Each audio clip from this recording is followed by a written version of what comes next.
আমাৰ আত্মাৰ প্ৰয়োজনবোৰ কোনে সকলো সময়তে পূৰণ কৰি থাকিব পাৰে?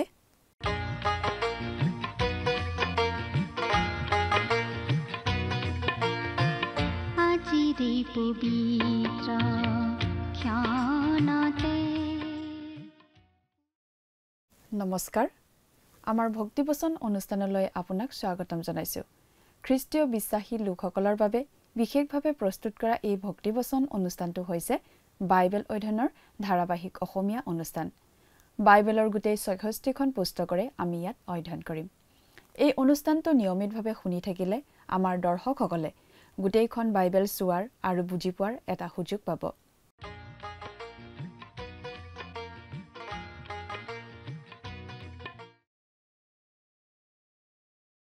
প্ৰিয় দৰ্শক, আপুনি যদি আমাৰ এই অনুষ্ঠানটো নিয়মিতভাৱে শুনি আছে, তেনেহ'লে আপুনি নিশ্চয় জানে যে আমি এতিয়া বাইবেলৰ নতুন নিয়ম খণ্ডৰ তিমথিয়ৰ প্ৰতি দ্বিতীয় পত্ৰ বা চমুকৈ দ্বিতীয় তিমথিয় নামৰ পুস্তকখনৰ অধ্যয়ন কৰি আছোঁ।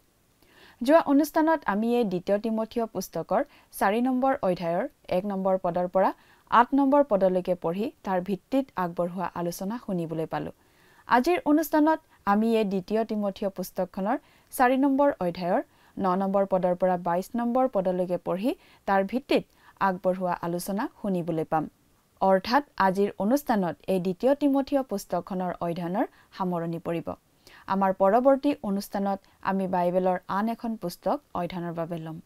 পৌলে জীৱনৰ শেষ সময়ত তিমথিয়ৰ আগত নিজৰ জীৱনৰ সাৰাংশ দাঙি ধৰিছে তিনিটা বেলেগ বেলেগ ধৰণে। তেওঁ কৈছে, মই উত্তম যুদ্ধত প্ৰাণপণ কৰিলোঁ। তেওঁ এজন সৈনিক, এজন ভাল সৈনিক হৈ যুঁজি আহিছে। যুঁজ দিবলগীয়া হৈছিল আৰু জয় হ'বলগীয়া হৈছিল। সেয়েহে তেওঁৰ জীৱনৰ শেষৰ সময়ত তেওঁ কৈছে যে তেওঁ ভালদৰে যুঁজিলে। সকলো বিশ্বাসীয়ে সেই স্থিতি লোৱা উচিত। প্ৰতিজন বিশ্বাসী ঈশ্বৰৰ বাক্যৰ ৰক্ষক হ'ব লাগে আৰু বাইবেলৰ মহান সত্যবোৰৰ পক্ষত থিয় দিব লাগে। তেওঁ নিৰূপিত পথৰ শেষলৈকে দৌৰিলোঁ বুলি কৈছে। আধাতে হাৰ মানি তেওঁ এৰি দিয়া নাছিল। সেই দৌৰৰ সময়ত পৌলে নিজৰ শৰীৰক বশ কৰি ৰাখিছিল। তেওঁ কৈছে, মই বিশ্বাস ৰাখিলোঁ বুলি। যি বিশ্বাসেৰে তেওঁ আৰম্ভ কৰিছিল, সেই বিশ্বাস তেওঁ শেষলৈকে ৰাখিছিল। তেওঁ কেতিয়াও ঈশ্বৰৰ বাক্যত থকা মহান সত্য আৰু মতবাদৰ পৰা আঁতৰি যোৱা নাছিল। তিমথিয়লৈ পাচনি পৌলে নিজৰ নিসংগতাৰ বিষয়েও উমান দিয়া আমি পাওঁ। নিষ্ঠুৰ বাস্তৱৰ মুখামুখি পৌল হ'ব লগা হৈছিল। ৰোমত কাৰাগাৰত বন্দী হৈ মৃত্যুদণ্ডৰ বাবে অপেক্ষা কৰি থকা পৌলৰ কথাৰ মাজেৰে আমি তেওঁৰ অৱস্থাটোৰ বিষয়ে ভালদৰে বুজি পাব পাৰোঁ। পৌলে তিমথিয়ক অনুৰোধ কৰিছে যাতে তিমথিয়ই তেওঁৰ ওচৰলৈ যাবলৈ চেষ্টা কৰে। তেওঁ যে অকলশৰীয়া অনুভৱ কৰি আছিল, আমি সেই কথা অনুমান কৰিব পাৰোঁ। ডিমাই পৌলক এৰি থিছলনিকিলৈ গুচি গৈছিল। টিটো ডালমাচিয়ালৈ গুচি গৈছিল। হয়তো পৌলেই টিটক পৰিচৰ্যাৰ বাবে তালৈ পঠিয়াব লগা হৈছিল। কেৱল লোকহে পৌলৰ লগত আছিল একেবাৰে শেষলৈকে। কথাবোৰ অধিক বহলাই চাবলৈ আহকচোন। এতিয়া আমি মূল আলোচনাটোৰ মাজলৈ আগবাঢ়ি যাওঁ। প্ৰিয় শ্ৰোতা, আপুনি বাৰু আমাৰ আগৰ অনুষ্ঠানটো শুনিছিলনে? আমি বাৰু কি অধ্যয়ন কৰিছিলোঁ আপোনাৰ মনত আছেনে? আমি বাইবেলৰ নতুন নিয়ম খণ্ডৰ দ্বিতীয় তিমথিয় পুস্তকখনৰ অধ্যয়ন আৰম্ভ কৰিছিলোঁ। আৰু চাওঁতে চাওঁতে আজি আমি একেবাৰে শেষ পৰ্যায় পালোহি। আজি আমি এই পুস্তকখনৰ অধ্যয়নৰ সামৰণি মাৰিবলৈ ওলাইছোঁ। আপুনি বাৰু আমাৰ আগৰ অনুষ্ঠানটো শুনিছিলনে? আগৰ অনুষ্ঠানত আমি এই দ্বিতীয় তিমথিয় পুস্তকৰ ৪ নম্বৰ অধ্যায়ৰ ৮ নম্বৰ পদলৈকে পঢ়ি আলোচনা আগবঢ়াইছিলোঁ। তাত আমি বিশেষভাৱে পাইছিলোঁ পাচনি পৌলে মৃত্যুৰ আগে আগে নিজৰ জীৱনৰ বিষয়ে কোৱা শেষ কথাখিনি। পাচনি পৌলক বন্দীশালত ৰখা হৈছিল ৰোম নগৰত। তেওঁক মৃত্যুদণ্ড বিহা হৈছিল আৰু সেই মৃত্যুৰ আগে আগে তেওঁ বিশ্বাসত প্ৰিয় পুত্ৰ তিমথিয়লৈ এই পত্ৰখন লিখিছিল। তেওঁ লিখিছিল যে তেওঁৰ মৃত্যু হ'বলৈ আৰু বেছি দিন নাই। তেওঁ নৈবেদ্য স্বৰূপে ঢলা হ'ব ধৰিছে। কিন্তু তেওঁ কৈছে, তেওঁৰ জীৱনটো অথলে যোৱা নাই। তেওঁ বিশ্বাসৰ উত্তম যুদ্ধত প্ৰাণপণ কৰিলে। নিৰূপিত পথৰ শেষলৈকে দৌৰিলে। বিশ্বাসত থিৰ হৈ থাকিল। সেইবাবে তেওঁ প্ৰভু যীশুৰ পৰা পুৰস্কাৰ লাভ কৰিব বুলি নিশ্চিত। প্ৰভু যীশুৰ আগমনক প্ৰেম কৰা সকলো লোকেই প্ৰভুৰ পৰা পুৰস্কাৰ লাভ কৰিব বুলি তেওঁ কৈছে। এতিয়া আমি ৯ নম্বৰ পদৰ পৰা চাই যাম হওক। অনুগ্ৰহ কৰি আপোনাৰ বাইবেলখন মেলি লওকচোন আৰু আমাৰ লগে লগে চাই যাওক যদিহে লগত বাইবেল নাই অনুগ্ৰহ কৰি মন দি শুনিব। পাঠ কৰি দিছোঁ 9 আৰু 10 পদ। মোৰ ইয়ালৈ সোনকালে আহিবলৈ তুমি যত্ন কৰা, কিয়নো ডিমাই এই বৰ্তমান সংসাৰক প্ৰেম কৰাত মোক ত্যাগ কৰি থিছলনিকিলৈ গ'ল, ক্ৰিস্কেণ্ট গালাতিয়ালৈ আৰু টিট ডালমাতিয়ালৈ গ'ল। ইয়াৰ আগৰ পদকেইটাত আমি পাচনি পৌলৰ কথাত এটা উল্লাস, এটা বিজয়ৰ ভাৱ প্ৰকাশ পাই উঠা দেখিছিলোঁ। কিন্তু এতিয়া আমি তেওঁৰ বিষাদ আৰু নিসংগতাৰ ভাৱো প্ৰকাশ পাই উঠা দেখিছোঁ। তেওঁ তিমথিয়ক কৈছে, তুমি সোনকালে মোৰ ইয়ালৈ আহিবলৈ যত্ন কৰা। তেওঁ কিয় এনেদৰে কৈছে বাৰু? উত্তৰটো অতি সহজ। তেওঁ অতি অকলশৰীয়া, নিঃসংগ অনুভৱ কৰিছিল। তেওঁ যিটো বন্দীশালত আছিল, সেই বন্দীশালটোৰ ভগ্নাৱশেষ আজিও আছে। সেই বন্দীশালটো দেখিলেই আমি অনুমান কৰিব পাৰিম তাত বন্দী হৈ থকা লোকজনৰ কেনেকুৱা লাগিব সেই কথা। পাচনি পৌল সেই বন্দীশালত আছিল। তেওঁ অতি নিঃসংগ অনুভৱ কৰিছিল। সেইকাৰণে তেওঁ তিমথিয়ক বেগাই আহিবলৈ অনুৰোধ কৰিছিল। তেওঁ কৈছে, মোৰ ইয়ালৈ সোনকালে আহিবলৈ তুমি যত্ন কৰা। প্ৰিয় শ্ৰোতা, আজিও আমাৰ মাজত বহুতো খ্ৰীষ্টীয় বিশ্বাসী আছে যিসকলে অতি নিষ্ঠাৰে ঈশ্বৰৰ পৰিচৰ্যা কৰি আহিছে, কিন্তু যিসকল হয়তো অতি অকলশৰীয়া, অতি নিঃসংগ। তেনে লোকৰ কথা আমি মনত ৰখা উচিত। সময় সুবিধা উলিয়াই তেনে লোকক আমি দেখা কৰি উৎসাহ দিয়া উচিত। হয়তো কোনো খ্ৰীষ্টীয় বিশ্বাসী বৃদ্ধ অৱস্থাত বিচনাত পৰি আছে, হয়তো সেৱা শুশ্ৰূষা কৰোঁতা কোনো নাই। তেনে লোকৰ প্ৰতিও আমাৰ নিশ্চয় দায়িত্ব আছে। আমি সাধ্যানুসাৰে যি পাৰোঁ কৰিবলৈ চেষ্টা কৰা উচিত নহয়নে বাৰু? ডিমাই এই বৰ্তমান সংসাৰক প্ৰেম কৰাত মোক ত্যাগ কৰি থিছলনিকিলৈ গ'ল। ডিমা পাচনি পৌলৰ লগত আছিল, কিন্তু যেতিয়া বেয়া দিন আহিল, তেতিয়া পাচনি পৌলৰ শেষ দিন চমু চাপি আহিল বুলি বুজিলে, তেতিয়া ডিমা আঁতৰি গ'ল। তেওঁ এই সংসাৰকহে প্ৰেম কৰিলে, সংসাৰৰ মায়ামোহত বিচলিত হ'ল। কি কাৰণে তেওঁ গুচি গ'ল সেইটো আমাক স্পষ্টভাৱে জনোৱা নাই, কিন্তু সংসাৰক প্ৰেম কৰা কাৰণেই গুচি গ'ল বুলি আমাক কোৱা হৈছে। তেওঁ গুচি গ'ল থিছলনিকিলৈ, ৰোমৰ পৰা যথেষ্ট দূৰলৈ। এইটো নিশ্চয় দুখ লগা কথা।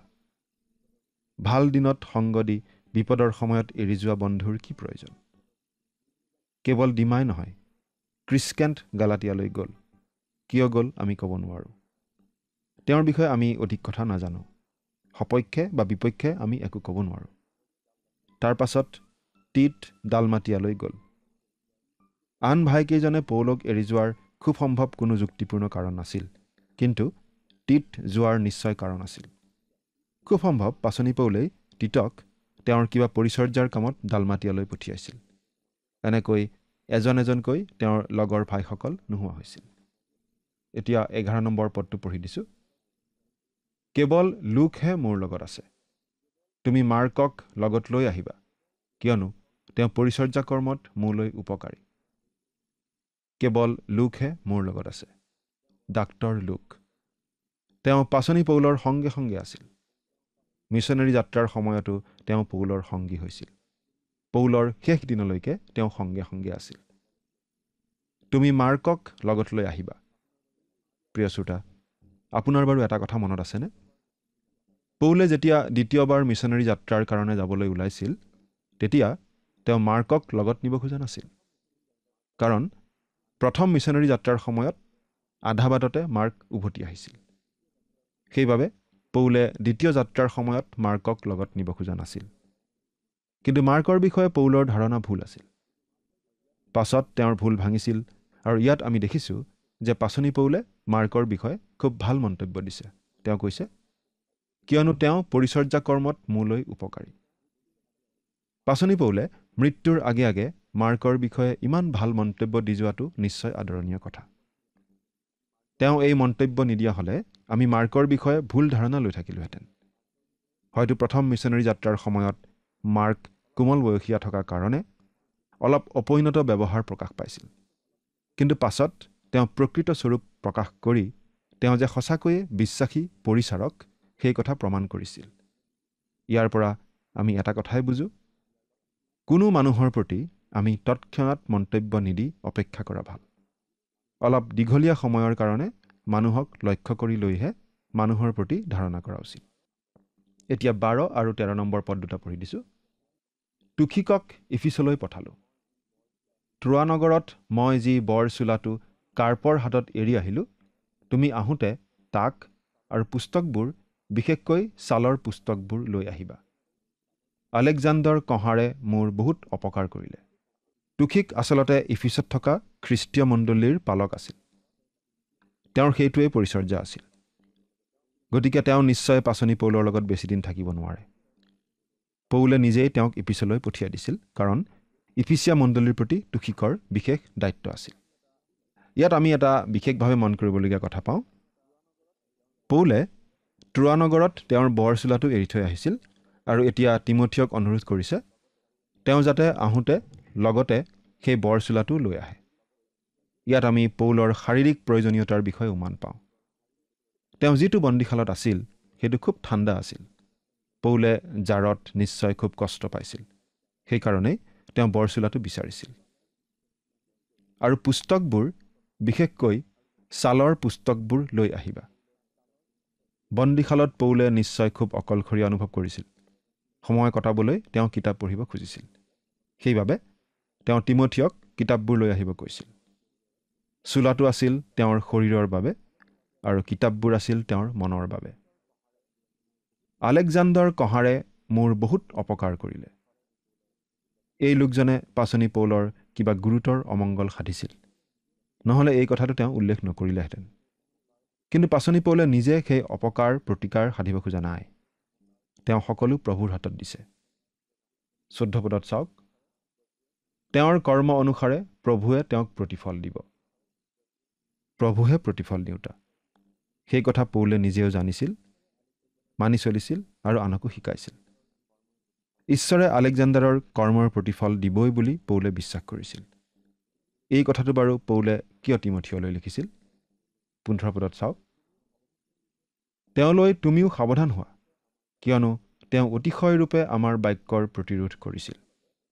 আচলতে তিমঠিয়ক সাৱধান কৰি দিবলৈকে পৌলে এই কথাখিনি লিখিব লগা হৈছিল। আলেকজাণ্ডাৰৰ বদনাম কৰাটো তেওঁৰ উদ্দেশ্য নাছিল। কিন্তু আলেকজাণ্ডাৰৰ পৰা যেন তিমঠিয় সাৱধানে থাকে, সেইবাবে তিমঠিয়ক সজাগ কৰি দিয়াৰ প্ৰয়োজন উপলব্ধি কৰাৰ বাবেহে তেওঁ এই কথাখিনি লিখিছিল। তেওঁ কৈছিল, তিমঠিয়, তুমি সেই মানুহজনৰ পৰা সাৱধান হ'বা, নহ'লে তেওঁ তোমাকো অপকাৰ কৰিব পাৰে। বহুত মানুহ আছে, চল পালেই আমাৰ অপকাৰ কৰিব খোজে। আমি হয়তো সকলোকে চিনি নাপাওঁ, কিন্তু যাক আমি জানো তেওঁৰ পৰা সাৱধান হৈ থকাই উচিত। খ্ৰীষ্টীয় বিশ্বাসীসকল নম্ৰ হ'ব লাগে, মৃদু হ'ব লাগে। কিন্তু তাৰ মানে আমি অজলা, বুৰ্বক, ভুদা বা মূৰ্খ হ'ব নালাগে। আমি আনৰ একো অপকাৰ কৰিব নালাগে, আনক ঠগাব নালাগে, আনৰ অন্যায় কৰিব নালাগে। কিন্তু আমি বুদ্ধিমান হ'ব লাগে। বাইবেলত লিখা হৈছে, আমি সাপৰ নিচিনা টেঙৰ আৰু কপৌৰ দৰে হোজা হ'ব লাগে। প্ৰভু যীশুৱে শিষ্যসকলক এনেদৰে কৈছিল, চোৱা, ৰাং কুকুৰৰ মাজলৈ মেৰ স্বৰূপ তোমালোকক মই পঠাইছোঁ। এই হেতুকে তোমালোক সাপৰ দৰে টেঙৰ আৰু কপৌৰ নিচিনা হোজা হোৱা। মঠি 10 অধ্যায় 16 পদ। সৰ্পৰ নিচিনা টেঙৰ হ'বলৈ আমাক কোৱা হৈছে, যাতে আমাক কোনেও ঠগাব নোৱাৰে। কিন্তু আমি টেঙৰ হ'লেও কপৌৰ দৰে হোজা হ'ব লাগে, অৰ্থাৎ কাৰো একো অপকাৰ কৰিব নালাগে। কেৱল নিজক বচাবলৈ শিকিব লাগে, নিজে প্ৰতাৰিত নোহোৱাকৈ থাকিবলৈ শিকিব লাগে। প্ৰিয় শ্ৰোতা, আমি অতি মন্দ জগতত বাস কৰি আছোঁ। ঠগ প্ৰবঞ্চকৰে ভৰা সমাজত বাস কৰি আছোঁ। গতিকে সৰ্পৰ দৰে টেঙৰ হোৱা উচিত। অৱশ্যে এইটো কথা ঠিক যে প্ৰভু যীশুৱে আমাক বিশেষভাৱে প্ৰতিৰক্ষা প্ৰদান কৰে। পাচনি পৌলে তিমঠিয়কো সাৱধান কৰি দিছিল, তেওঁ যাতে সেই আলেকজাণ্ডাৰ নামৰ কঁহাৰজনৰ পৰা সাৱধানে থাকে। সেই আলেকজাণ্ডাৰে কি কৰিছিল? পৌলে লিখিছে, কিয়নো তেওঁ অতিশয়ৰূপে আমাৰ বাক্যৰ প্ৰতিৰোধ কৰিছিল। অৰ্থাৎ তেওঁ প্ৰকৃততে খ্ৰীষ্টৰ শুভবাৰ্তাৰ বিৰোধী আছিল। গতিকে তেওঁৰ পৰা সাৱধান হ'বলৈ তিমঠিয়ক সকীয়াই দিছে। এতিয়া 16 নম্বৰ পদটো পঢ়িম। মই প্ৰথমবাৰ নিজৰ পক্ষে উত্তৰ দিয়া সময়ত কোনেও মোৰ ফলীয়া হৈ উপস্থিত নহ'ল। সকলোৱে মোক ত্যাগ কৰিলে। এয়ে তেওঁবিলাকলৈ গণিত নহওক। মই প্ৰথমবাৰ নিজৰ পক্ষে উত্তৰ দিয়া সময়ত। ইয়াত পাচনি পৌলে কোনবাৰৰ কথা কৈছে আমি খাটাংকৈ ক'ব নোৱাৰোঁ। তেওঁক আগতেও এবাৰ বন্দী কৰা হৈছিল, প্ৰায় 3 বছৰমান আগতে। সেই প্ৰথমবাৰৰ কথা তেওঁ কৈছে নে পাছৰবাৰ বন্দী হোৱা অৱস্থাত প্ৰথমে যেতিয়া বিচাৰৰ সন্মুখীন হৈছিল সেইবাৰৰ কথা কৈছে আমি খাটাংকৈ ক'ব নোৱাৰোঁ। কিন্তু এটা কথা তেওঁ অতি দুখেৰে কৈছে, কোনেও মোৰ ফলীয়া হৈ উপস্থিত নহ'ল। অৰ্থাৎ তেওঁৰ পক্ষে ক'বলৈ কোনো আগবাঢ়ি নাহিল। তেওঁ অকলে বিচাৰকৰ সন্মুখীন হ'ব লগা হৈছিল। এই কথাটোৱে আমাক প্ৰভু যীশুৰ কথা মনত পেলাই দিয়ে। প্ৰভু যীশুক যেতিয়া শত্ৰুবোৰে বন্দী কৰি নিবলৈ আহিছিল, তেতিয়া সকলোৱে তেওঁক এৰি গৈছিল। আনকি তেওঁৰ অতি মৰমৰ শিষ্য পিতৰেও তেওঁক চিনি নাপাওঁ বুলি 3 বাৰ আখৈ মাতিছিল। সেইটো নিশ্চয় হৃদয় বিদাৰক কথা। তাৰ পাছত তেওঁৰ বিচাৰ হৈছিল আৰু মানুহবোৰে তেওঁক ক্ৰুচত দিয়ক বুলিহে দাবী জনাইছিল। যি মানুহবোৰৰ মাজত তেওঁ সুদীৰ্ঘ 3 বছৰ কাল ধৰি বিভিন্ন অলৌকিক কাৰ্য কৰিছিল, বিভিন্ন ৰোগীক সুস্থ কৰিছিল, আনকি মৃতকক জীৱন দান কৰিছিল, সেই মানুহবোৰেই দাবী কৰিছিল তেওঁক ক্ৰুচত দিব লাগে বুলি। সেই সময়ত বাৰু প্ৰভু যীশুৰ কেনেকুৱা লাগিছিল আমি ক'ব নোৱাৰোঁ, কিন্তু অনুমানহে কৰিব পাৰোঁ। আনকি তেওঁ ক্ৰুচবিদ্ধ হৈ থকা অৱস্থাটো মানুহে তেওঁক ঠাট্টা বিদ্ৰূপহে কৰিছিল। কিন্তু সেই সকলো মনোকষ্ট, সকলো ক্লেশ সহন কৰিবলৈ প্ৰভু যীশু স্বইচ্ছাই আগবাঢ়ি গৈছিল। সেই সকলো তেওঁ কৰিব লগা হৈছিল মানৱ জাতিক মুক্তি দিবলৈ, মানৱৰ হৈ শাস্তি বহন কৰি মানৱৰ পাপৰ প্ৰায়চিত্ত কৰিবলৈ। আৰু সেই কাম কৰিবলৈকে তেওঁ এই পৃথিৱীলৈ আহিছিল। প্ৰিয় শ্ৰোতা, প্ৰভু যীশুৱে আমাক উদ্ধাৰ কৰিবলৈ যিমানবোৰ কষ্ট সহ্য কৰি গ'ল, সেই কথা মনত পেলাই আমি তেওঁক ধন্যবাদ জনাই তেওঁৰ প্ৰতি কৃতজ্ঞতা জ্ঞাপন কৰি তেওঁকেই আমাৰ পৰিত্ৰাতা আৰু প্ৰভু বুলি গ্ৰহণ কৰা উচিত নহয়নে বাৰু? পাচনি পৌলৰ বিচাৰৰ সময়তো কোনো তেওঁৰ ফলীয়া হৈ উপস্থিত হোৱা নাছিল।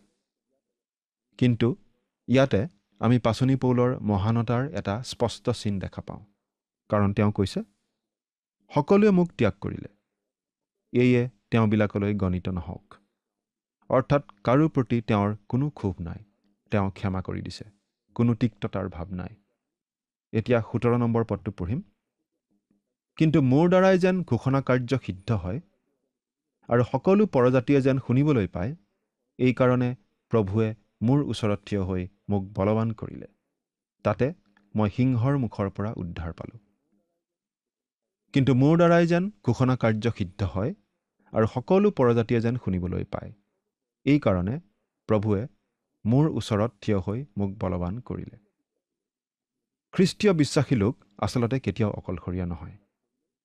সকলোৱে ত্যাগ কৰিলেও প্ৰভু যীশুৱে কেতিয়াও ত্যাগ নকৰে। প্ৰভু যীশুৱে শিষ্যসকলক কৈছিল, চোৱা, জগতৰ শেষলৈকে মই সদায় তোমালোকৰ সংগে সংগে আছো। মুঠি 28:20 পদ। ঈশ্বৰ ভক্ত দাউদে দৃঢ়তাৰে ক'ব পাৰিছিল, এনে কি মই মৃত্যু ছায়াৰ উপত্যকাইদি চলিলেও মই কোনো আপদলৈ ভয় নকৰোঁ, কিয়নো তুমি মোৰ সংগত আছা। গীতমালা 23 নম্বৰ 4 পদ। প্ৰিয় শ্ৰোতা, পাচনি পৌলৰো একেই অভিজ্ঞতা হৈছিল। প্ৰভু যীশু তেওঁৰ লগত আছিল। প্ৰভু যীশুৱে তেওঁক বলৱান কৰিছিল। প্ৰভু যীশুৱে তেওঁক বলৱান কৰিছিল যাতে তেওঁৰ যোগেদি শুভবাৰ্তা ঘোষণা হয়।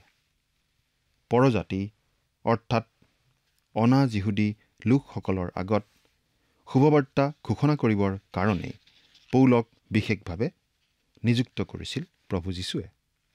সেয়েহে আনকি বন্দীশালত থকা অৱস্থাতো পৌলক প্ৰভু যীশুৱে শক্তি, সাহস যোগাইছিল তেওঁৰ বাক্য ঘোষণা কৰি থাকিবলৈ।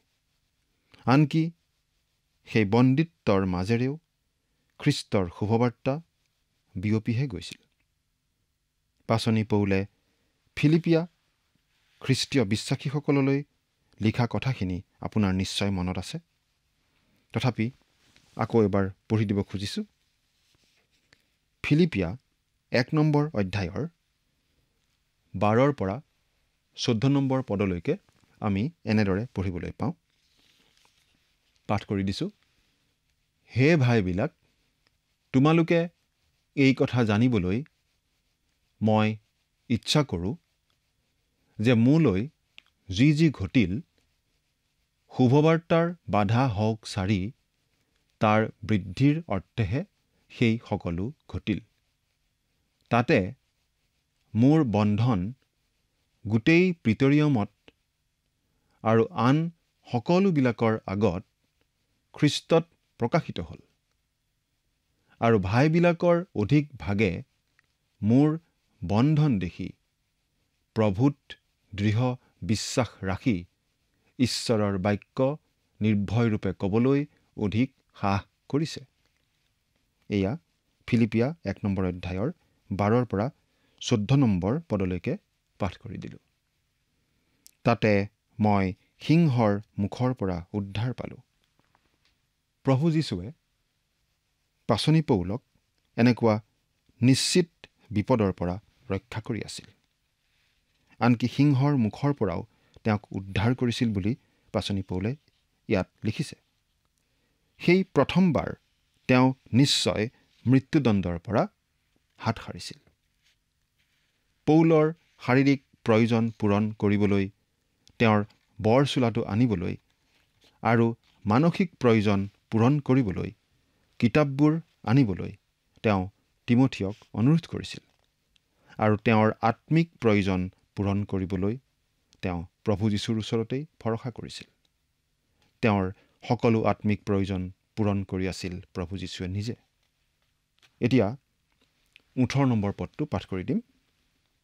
প্ৰভুৱে মোক সকলো দুষ্কৰ্মৰ পৰা উদ্ধাৰ কৰি তেওঁৰ স্বৰ্গৰাজ্যৰ অৰ্থে ৰক্ষা কৰিব। তেওঁৰ মহিমা সদা সৰ্বদাই হওক। আমেন। এৰা পাচনি পৌলে নিশ্চিতভাৱে জানিছিল যে প্ৰভু যীশুৱে তেওঁক সকলোবিলাক দুষ্কৰ্মৰ পৰা উদ্ধাৰ কৰিব আৰু প্ৰভু যীশুৱেই তেওঁক স্বৰ্গৰাজ্যৰ অৰ্থে ৰক্ষা কৰিব। প্ৰিয় শ্ৰোতা, আচলতে প্ৰতিজন খ্ৰীষ্টীয় বিশ্বাসীয়েই এই কথা নিশ্চিতভাৱে জানিব পাৰে।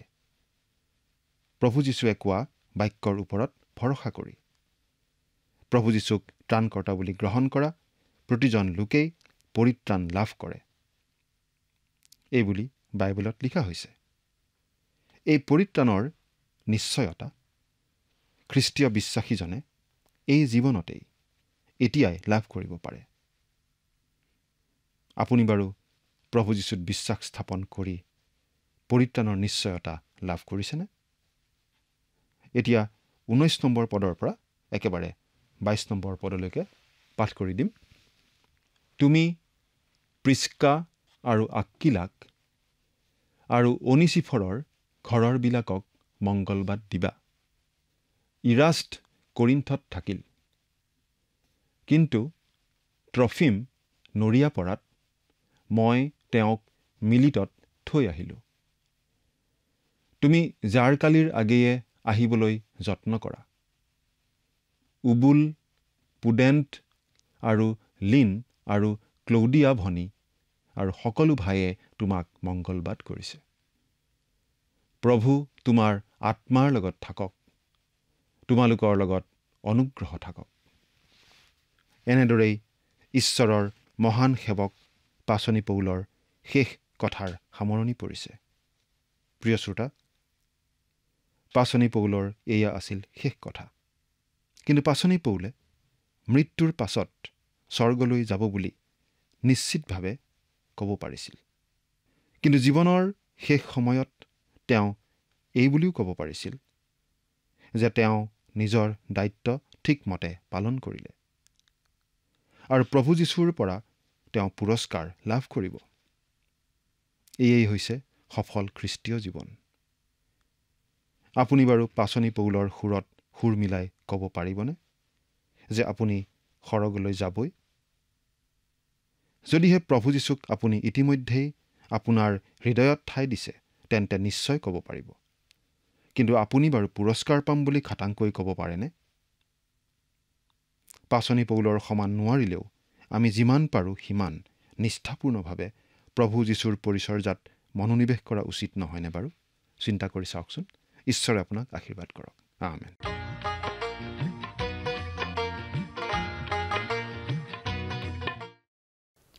পৌলে তিমথিয়ক জাৰকালিৰ আগে আগে তেওঁৰ ওচৰলৈ আহিবলৈ অনুৰোধ কৰিছিল। লগত বৰ চোলাটো লৈ আহিবলৈ কৈছিল। সেয়া আছিল তেওঁৰ শৰীৰৰ বাবে। লগতে তেওঁৰ কিতাপবোৰ আৰু বিশেষকৈ ছালৰ পুস্তকবোৰ লৈ আহিবলৈ কৈছিল। সেইবোৰ আছিল তেওঁৰ মনৰ বাবে। সেইবোৰ পঢ়ি তেওঁ ভালদৰে সময় নিয়াব পাৰিছিল। তেওঁৰ আত্মাৰ প্ৰয়োজন প্ৰভুৱে সদায় পূৰণ কৰি আহিছিল। যেতিয়া তেওঁৰ কাষত কোনো নাছিল, তেতিয়া প্ৰভু তেওঁৰ কাষত থাকি তেওঁক বলৱান কৰিছিল বুলি পৌলে কৈছিল। আমাকো সকলোকে শৰীৰ, মন আৰু আত্মা এই তিনিওটাৰে প্ৰয়োজনসমূহ পূৰণ কৰিবলৈ উচিত সমলবোৰ লাগে। সেই সকলো আমি প্ৰভুৰ পৰা বিচাৰি থাকিব লাগে। ২ তিমথিয় পুস্তকখনৰ অধ্যয়নৰ ইমানতে সামৰণি পৰিল। পৰৱৰ্তী অনুষ্ঠানত বাইবেলৰ আন এখন পুস্তক আমি অধ্যয়নৰ বাবে ল'ম। আজিলৈ আমাৰ অনুষ্ঠানটো ইমানতে সামৰণি মাৰিব খুজিছোঁ। পৰৱৰ্তী অনুষ্ঠানত আপোনালোকক পুনৰ লগ পোৱাৰ আশা ৰাখিছোঁ। সামৰণি মৰাৰ আগতে আহকচোন আমি খন্তেক সময় প্ৰাৰ্থনাত মূৰ দুৱাওঁ। স্বৰ্গত থকা অতি মৰমীয়াল দয়ালু পিতৃ ঈশ্বৰ, প্ৰভু তোমাক ধন্যবাদ দিছোঁ। তোমাৰ পবিত্ৰ বাক্য অধ্যয়নৰ যি সুন্দৰ সময় তুমি আমাক আটাইকে দান কৰিলা তাৰ বাবে। দয়ালু পিতৃ ঈশ্বৰ, বিশেষকৈ সময়তে প্ৰাৰ্থনা কৰিছোঁ প্ৰতিজন দৰ্শকসকলৰ বাবে। প্ৰভু তুমি তেওঁলোকক আশীৰ্বাদ কৰা, যাতে প্ৰভু তেওঁলোকে প্ৰতিটো খোজ সাৱধানে যাতে দি চলিব পাৰিব। কিয়নো পিতৃ অনেক সময়ত আমাৰ শত্ৰু শয়তানে কাক কেনেকৈ গ্ৰাস কৰিব পাৰে তাৰ চল বিচাৰি ফুৰে, আৰু সেয়ে যাতে আমি প্ৰলোভিত নহয় প্ৰভু, তেওঁলোকে যাতে সদায় সাৱধানে যাতে চলি তোমাৰ আশীৰ্বাদৰ যাতে ভাগী হৈ প্ৰতি মুহূৰ্তত যাতে চলিব পাৰিব, তেনে আশীৰ্বাদ প্ৰভু তুমি দান কৰিবা। আৰু তেওঁলোকৰ যদি কিবা সমস্যাবিলাক আছে, সেই সকলো সমস্যাবিলাক প্ৰভু তুমি তেওঁলোকৰ জীৱনৰ পৰা প্ৰভু তুমি দূৰ কৰিবা, আৰু সকলো সময়তে যাতে তেওঁলোকে তোমাৰ যাতে ধন্যবাদ দি প্ৰভু চলিব পাৰিব, প্ৰভু তুমি তেনে আশীৰ্বাদ কৰিবা। এই সকলো যাচনা মহান ত্ৰাণকৰ্তা প্ৰভু যীশুখ্ৰীষ্টৰ নামত অৰ্পণ কৰিলোঁ। আমেন।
প্ৰিয় শ্ৰোতা দৰ্শক, আশা কৰোঁ ভক্তিবচন অনুষ্ঠানটি উপভোগ কৰি আপোনাৰ নিশ্চয় ভাল লাগিছে।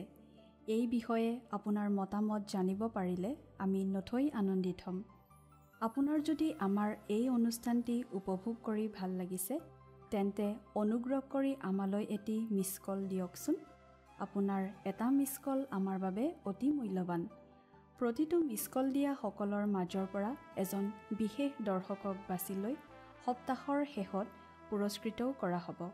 মিছ কল দিয়া নম্বৰটো হৈছে 0444908124 আপোনাৰ যদি কিবা প্ৰাৰ্থনাৰ বিষয় থাকে বা অধিক জানিবলৈ ইচ্ছা কৰে, তেন্তে টেলিফোনৰ মাধ্যমেৰেও আমাক যোগাযোগ কৰিব পাৰে। আমাৰ টেলিফোন নম্বৰটো হৈছে 7429840242। আপুনি আমালৈ ইমেইল অথবা পত্ৰযোগেও যোগাযোগ কৰিব পাৰে। তাৰ বাবে আমাৰ ইমেইল ID আৰু পোষ্টেল এড্ৰেছটো টিভি পৰ্দাত চাই লওকচোন।